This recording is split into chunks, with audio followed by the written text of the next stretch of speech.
A NASA acabou de adiar o ensaio geral do Artemis II. A razão oficial é o frio extremo na Flórida. Mas o que está realmente em jogo aqui vai muito além de uma questão meteorológica. Se você quer entender as decisões críticas por trás das missões lunares, se inscreva no canal e deixe seu like. Vamos direto ao ponto. Um surto ártico raro atingiu a Flórida nos últimos dias. As temperaturas despencaram no estado conhecido como Sunshine State, e a NASA tomou uma decisão imediata: adiar o ensaio geral molhado do Artemis II, originalmente programado para 30 de janeiro.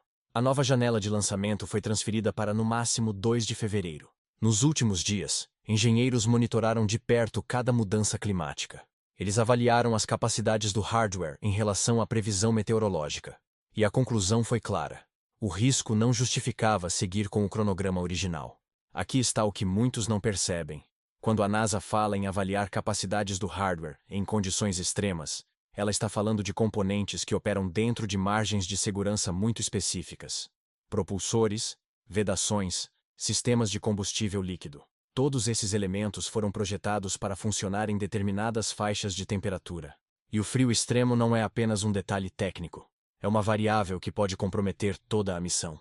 Reed Wiseman, Victor Glover, Christina Koch e Jeremy Hansen são os 4 astronautas escalados para a missão. Enquanto a NASA reavalia o cronograma na Flórida, eles permanecem em quarentena rigorosa em Houston. A tripulação está isolada para evitar qualquer contaminação antes do voo. E agora, eles aguardam. A data mais próxima possível para o lançamento do Artemis II é 8 de fevereiro. Mas essa data ainda depende do sucesso do ensaio geral. Sem o ensaio completo, a NASA não define uma janela oficial de lançamento. O Artemis II é uma missão de 10 dias que levará humanos ao redor da Lua. Será a aproximação mais próxima da superfície lunar em mais de 50 anos. A cápsula Orion seguirá uma trajetória de retorno livre, testando todos os sistemas de suporte à vida, com tripulação a bordo pela primeira vez desde o programa Apollo. Mas existe um fator que torna esse adiamento ainda mais significativo. O memorial do desastre do Challenger ocorreu em 28 de janeiro de 1986, apenas alguns dias antes desse adiamento. E a causa da tragédia tem uma conexão direta com o que está acontecendo agora. 73 segundos após a decolagem, a tripulação de 7 pessoas morreu. A causa foi uma falha no anel de vedação do propulsor de foguete sólido direito. E essa falha foi agravada pelo frio extremo que atingiu a Flórida antes do lançamento. Os engenheiros alertaram sobre o risco, mas a pressão para manter o cronograma prevaleceu. A NASA aprendeu com aquele erro, e não vai repeti-lo. O ensaio geral molhado é um procedimento crítico. A equipe carrega os tanques do foguete Space Launch System com propelente criogênico real, hidrogênio líquido e oxigênio líquido a temperaturas extremamente baixas. Eles simulam a contagem regressiva completa até os últimos segundos antes da ignição. É durante esse ensaio que problemas estruturais, vazamentos ou falhas em componentes críticos são identificados. Se algo vai dar errado, é melhor que aconteça agora, não com uma tripulação a bordo. O Artemis II sucede o lançamento não tripulado do Artemis II em 2022. Aquela missão testou a cápsula Orion em condições reais, orbitando a Lua sem astronautas. Tudo funcionou conforme o esperado. Agora, a NASA está prestes a colocar vidas humanas dentro daquele sistema. E essa é a diferença. Não há margem para erro experimental quando você tem 4 pessoas, dependendo de cada componente funcionando perfeitamente. O frio extremo afeta diretamente os anéis de vedação, as juntas de combustível e os sistemas de propulsão. Em temperaturas muito baixas, materiais que deveriam ser flexíveis se tornam rígidos. Vedações que deveriam se expandir para evitar vazamentos podem falhar.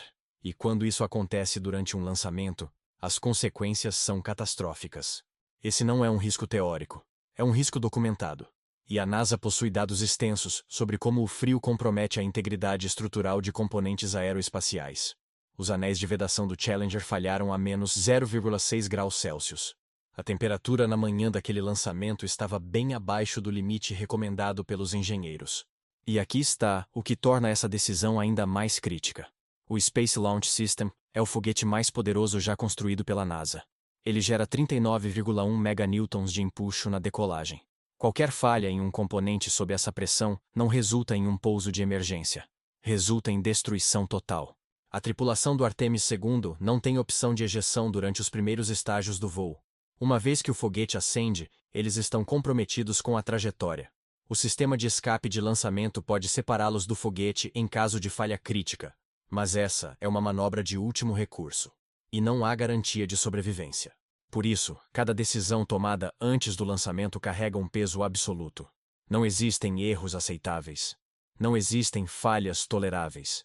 Tudo precisa funcionar dentro dos parâmetros exatos, ou a missão não acontece.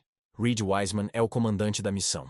Ele já passou 165 dias no espaço durante sua missão anterior à Estação Espacial Internacional.